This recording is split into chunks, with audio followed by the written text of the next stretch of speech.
desperate. They cling on for their lives, scrambling to safety.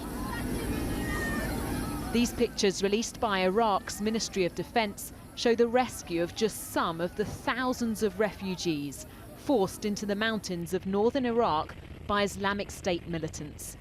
It comes as the UN declares its highest level of emergency in the country. But what is the rest of the world doing about it? Here, the Prime Minister was inspecting a stockpile of aid ready to be sent to Iraq. Yesterday, he said Britain would help with a rescue mission, but now the US says the situation's not as bad as feared. He's changed his tune.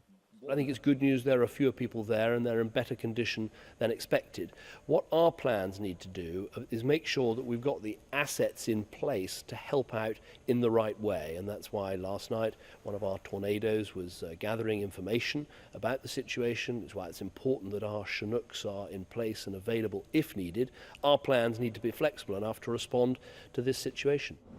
Here's the RAF at work. A Hercules transport plane flew from Cyprus to northern Iraq last night to deliver more aid. But the government insists a rescue operation has not been entirely ruled out. Well, the US has said that an evacuation is less likely, but it still remains an option. And the PM's been very, very clear that if that does happen, that the UK will play a role in that operation. So far, the focus has been on Britain's high-profile humanitarian assistance. But there are reports that SAS troops have been on the ground in Iraq for weeks.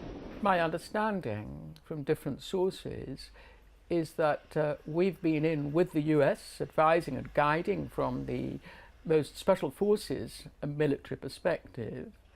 I'm not suggesting that the British military are fighting in Iraq, but I'm sure from the sources I have, which are unofficial but highly knowledgeable, that we, the British, are there, as indeed we should be.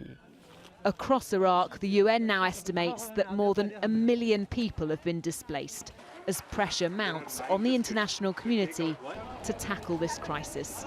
Rebecca Barry, 5 News.